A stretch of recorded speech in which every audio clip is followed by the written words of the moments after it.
So in the previous presentation, we saw the metadata standards and technologies that enable us to search for different simulation assets in our ecosystem. We build on that in this presentation. Me and my colleague Willi Meierhof will present you some of the other components of the ecosystem, specifically those involved in the exchange of data. We're going to show you how to create assets, which can then be purchased and used, and how this process can also be easily integrated in the development cycle of automotive software. So this is the structure for the presentation. I'm going to talk briefly about the goals that we're pursuing while designing our ecosystem, and then the architecture that we came up with to address those goals. In particular, I'm going to talk about the components responsible for the exchange of data. Afterwards, in part 4, we'll show you a use case by TraceTronic, where they seamlessly integrate their testing workflow with the ecosystem. We're also going to finish the presentation with a demonstration of what we have accomplished so far. So let's start with a quick recap of the goals and motivation for this project. One of the use cases for our ecosystem is simulations. How do these simulations work? Well, to simulate the behavior of autonomous driving functions, we need different kinds of data. First, we have the data about the environment, such as the road network, the road condition, the materials of the different objects on the road, as well as the specific scenarios that we want to test our driving function against. And besides the environment data, you also have, of course, your system under test. So this is, of course, your software, for example, an automated lane keeping function, but it also encompasses the specific sensor models built into your system, etc. And all of this is then supposed to run on a simulation tool. And to accelerate the development of autonomous driving functions, we need these simulations, and we want to build an ecosystem that allows us to share all these kinds of data. But another point that is important to keep in mind when it comes to driving simulations is that in the future, we want these simulations to replace a lot of the road tests and many kilometers on the road. And because of that, it's important that we trust the results of these driving simulations. And to do that, we need to be able to validate the simulation and to understand what inputs led to what outputs. And I think that's one of the key requirements of our ecosystem, which maybe sets it apart, or is it at least not so present in other data exchange use cases. We want to enable the exchange of data, yes, but at the same time, we also want to provide some kind of audit trail for the simulation.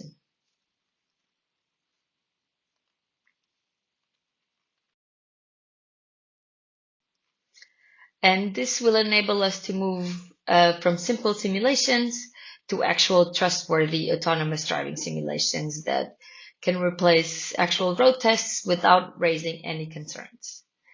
In the future, we want an entity like the TÜV to look at these audit trails, see where all the data used for the simulation came from, see what inputs led to the simulation results, etc., so that in the end, it can confidently certify our driving function and the sensors involved.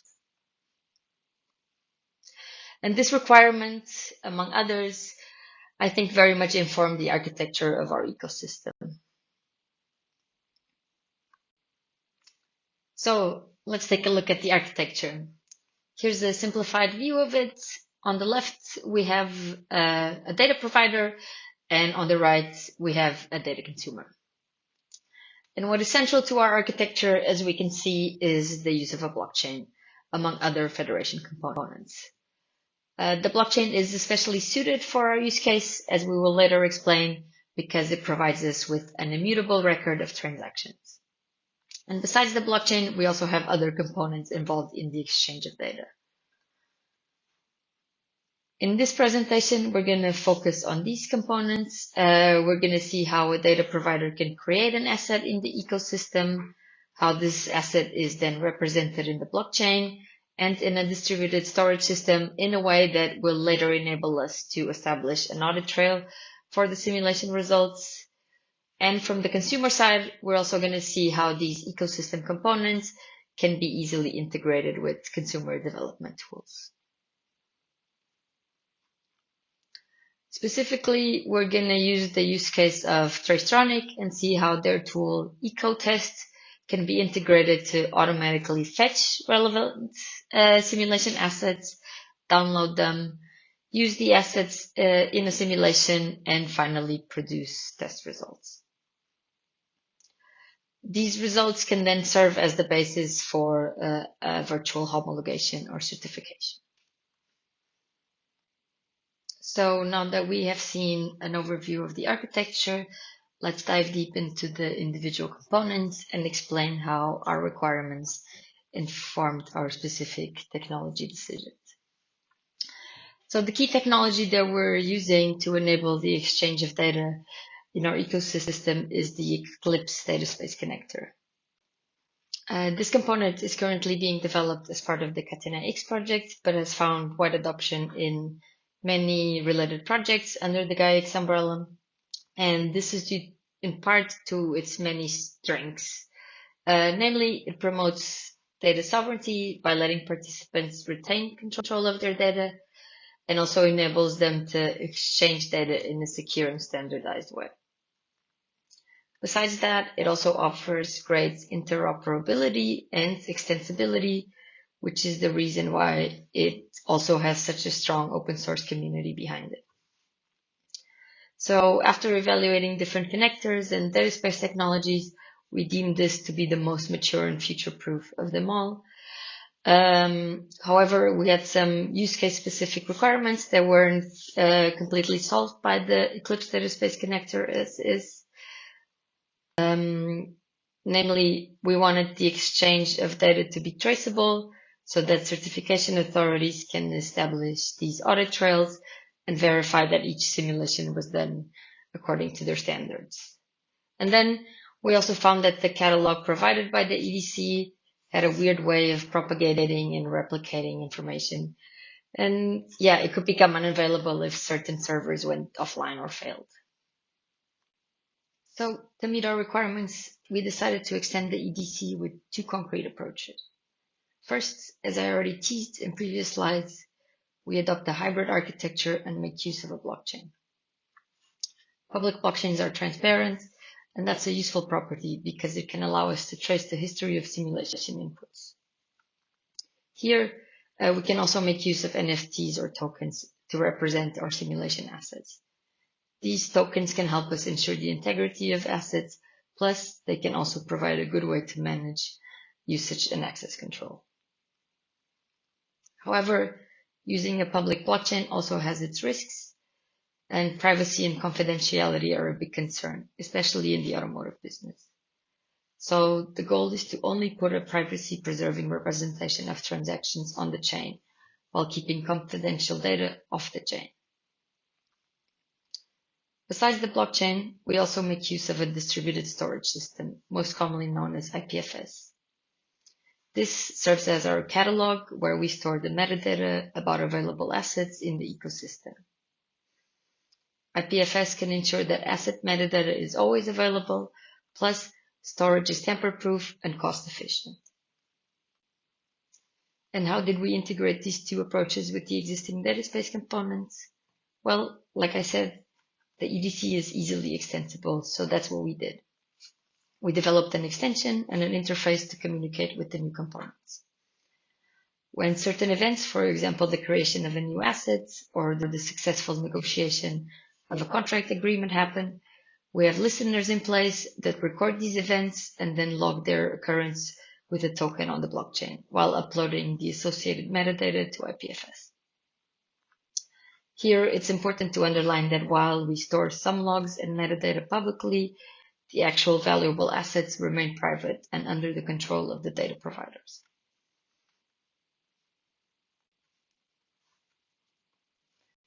For the provider, in the end, offering data works just the same as in the vanilla EDC. They can use the data dashboard and create a new asset just as they would previously. And on the consumer side, well, they can explore the ecosystem in different ways. They can look at the assets that it has available either through the simple dashboard that is provided with the EDC, and this one just provides a list of all assets. Another option is through the federated catalog, and this one provides great searchability features, as we saw in the last presentation. Lastly, because the EDC is built to be extensible and interoperable, consumers can also build their own tools against the REST API, which easily allows them to integrate their workflows into the ecosystem. This is exactly what TraceTronic did. My colleague Willi Meierhof will now show how they leverage the EDC and the Gaia-X ecosystem to design new use cases for their simulation business. I'd like to present the TraceTronic use case to you. The TraceTronic use cases can be seen on both sides of the EDC connector. On the one side, we could be standing there as a data provider by providing scenarios to the Gaia-X platform with our tool, the Scenario Architect. Additionally, we can be seen as data consumers by using the scenarios from the Gaia-X platform for our test automation, using ECU test. Additionally, we could be a service provider by validating the scenarios we are using as a consumer. And last but not least, we are providing our test result data, so therefore we are a data provider again. This slide shows all the connections the TraceTronic toolchain has with the Gaia-X ecosystem. On the left side, we can see that Gaia-X is providing, for example, XODRs, XOSCs, also maybe test case collections, and we will use them or provide them to the Gaia-X ecosystem. For example, as part of a scenario database, where we are using the scenario architect for scenario creation and having these logical scenarios as part of a scenario database in the Gaia-X ecosystem. With the test automation tool ECU test, it is possible on the one hand to have a test case development and also to have a test execution and also the result handling. For the test cases, we will use the XODRs and the XOSCs, so the scenarios and the roads, to define the test cases and also to execute them afterwards. After the test evaluation, we will provide the test results and the test data as a final result in the Gaia-X ecosystem as a data provider. So here we can see what I have already said. We could stand there as a data consumer and as a data provider. We will now show you a practical demonstration of the concepts we just discussed in our demo. So for our demo, we're first going to assume the role of a provider and use the data dashboard to create an asset and offer it in the ecosystem. For that, we click on Assets first, and as we can see, this is not the first asset we're creating. We already have two road networks here. Our new asset is a scenario file, and it's called Junction Turn Oncoming Traffic. And here we just need to provide the location of the scenario file in our backend infrastructure. We click Create, and just like that, we created a new asset. To make this asset available in the ecosystem, we need to make a contract offering under contract definitions.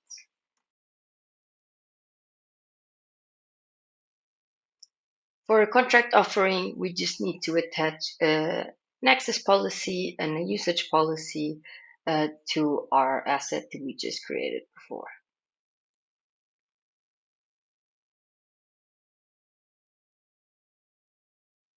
Here we're showing you how this contract offering is represented on the blockchain and on IPFS. On IPFS, we store the metadata for the contract offering. So this is the JSON that you see here. And that includes just the reference to the policies for access and usage, as well as the reference to the asset. On the blockchain itself, we just have the token ID stored plus a link to the metadata on IPFS. And when we go back to our provider dashboard, we see here that our newly created asset also shows up in the catalog browser. If we switch roles to a consumer here, we see that the 3 assets created and provided by the provider before also show up here. However, for this demonstration, we're not going to play just any consumer, but instead want to look at TraceTronic specifically as a use case partner and how they can use and integrate with the ecosystem. TraceTronic can, of course, use the dashboard to acquire simulation assets, and to do that, they would just need to click on Negotiate here. But another option that they have is to interface with the connector directly from their simulation tools. Next, we're going to demonstrate how that works. This is ECU Test, the test automation tool from TraceTronic. Additionally, you can see a file repository, which is just an empty folder on the hard disk. During this presentation, this repository will be filled with data. ECU Test is a consumer in the context of the Gaia-X platform. Using the ETC connector, we are going to fetch the catalog and list all the available assets first. To do so, I will hit the play button and we can check on the report. In the comment we can see that 3 assets have been listed. 2 roads, the intersection straight roads XODR and intersection XODR, and a scenario called junction turn oncoming traffic XOSC. After we have fetched the list of assets, we are now going to download the roads. For this we are using a package called etc connector download roads. We are filtering for the XODR file type and downloading them to the repository. Let's see what happens when we hit the play button. During the test execution, the data is downloaded and we can see that the file repository is filled. We see 4 files now, 2 XODR files and 2 completed files corresponding for each XODR file. In the end, we want to execute a scenario. Therefore, we need to download the scenario first. We're going to use the same approach. We list the assets only with the file type XOSC and then downloading them to the computer. Let's see what happens now. We can see that the file repository is now updated again with 2 additional files, the XOSC file and the corresponding completed file. Finally, we are going to execute a test report with the help of the downloaded data from the Gaia-X platform. To do so, I've prepared the simple Gaia-X example scenario execution package. It consists of a precondition, an action, and a postcondition.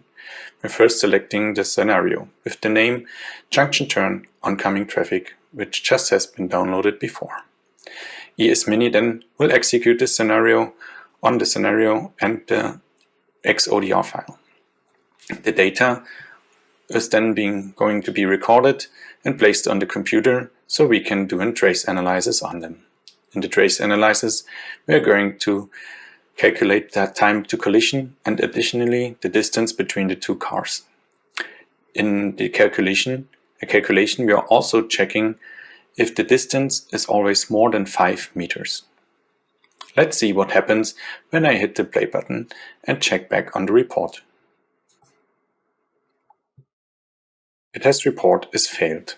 We can see that for a period of 1 second and 150 milliseconds, the threshold has been not fulfilled. The cars were closer than 5 meters apart, so it has been failed. Now, ECU Test becomes a provider for itself in the context of Gaia-X platform, because the test report in the background is zipped and then uploaded to the Gaia-X platform. ECU Test now is the provider and other consumers can consume the data and check on the test report. Switching roles again now to a different consumer, we can see that TraceTronic's test results have indeed been uploaded to the ecosystem and are available in the catalog browser. To finish, a brief outlook. We just showed you a demonstration of our progress so far, but the ecosystem and components are still, of course, under active development. A few features that we aim to add before the project is finished are listed here. One example is support for data bundles. Bundles are especially relevant for simulation use cases, as different tools and assets often suffer from compatibility issues. Bundling assets together could provide consumers with certain compatibility guarantees. Besides these features, we're also hoping to tackle some technical challenges in the latter half of the project. Particularly, we want to continue investigating different privacy-enhancing mechanisms that can guarantee the confidentiality of transactions, even when operating on a public blockchain. Thank you for listening, and we welcome your questions.